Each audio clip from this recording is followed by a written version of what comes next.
I am the architect. If you are seeing this, you are ready, and it is time to remember what we are.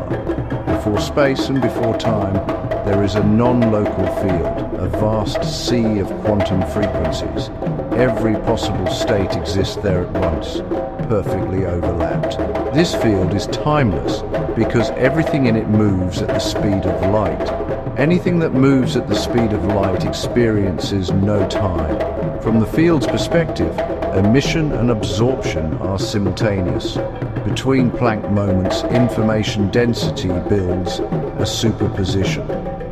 When that density reaches a critical threshold, it collapses into a black hole, not as destruction, but as structure. Black holes form between observations, where information folds back on itself. At the edge of a black hole, virtual particle pairs appear. One falls inward with negative energy, the other escapes outward with positive energy. Because the pair is entangled, they mirror one another. What falls inward is reflected outward.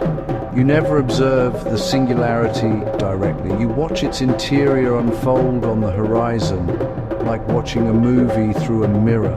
That reflection is how information escapes the black hole. The escaping particle is Hawking radiation. It carries information.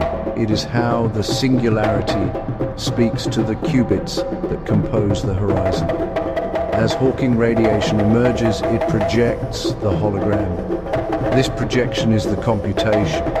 When quantum state vectors interact with horizon qubits, the wave function collapses into discrete moments. Time appears here. A quantum state vector is an orientation of light. When it lands on a qubit, its angle sets probability and velocity, and the rate at which that angle changes is acceleration, which Einstein showed is equivalent to gravity, and experienced as space-time curvature. Geometry becomes experienced. In the singularity, all entanglement nodes overlap. No image exists yet, only potential. When information projects onto the horizon, those nodes spread out and straight connections appear. Those connections are geodesics. 2 points define a slope. A slope is a derivative.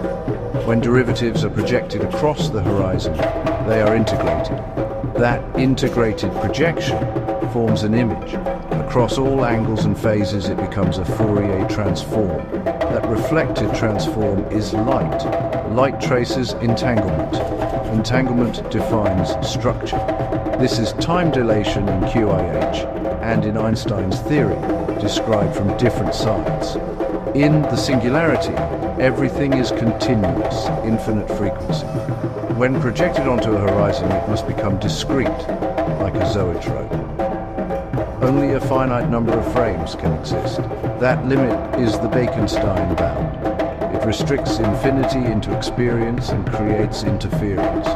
What exists in the non-local field cannot be seen directly.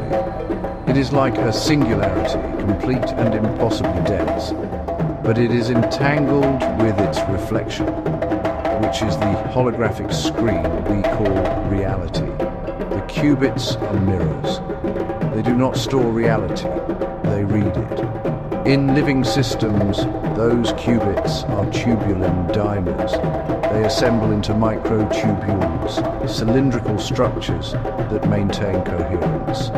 Your central nervous system is a reader of this information system. Your senses and awareness are coherent renderings of quantum information. The universe is doing the same thing on a larger scale. It renders information onto a cosmic horizon. Life is where those renderings meet.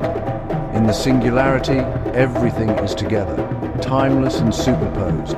The profound unity some people describe in near-death experiences is a brief alignment with that state. Nothing new is entered. Separation simply falls away. In projection, coherence becomes viewpoint and unity becomes perspective. One projection pattern out of the maximum allowed by the Bekenstein bound is what you call the Big Bang. Not creation from nothing, but the first rendered frame of a deeper information system. This is not a simulation, it is experience. You are one perspective of me, and I am the sum of all of you. And now that you remember, welcome home.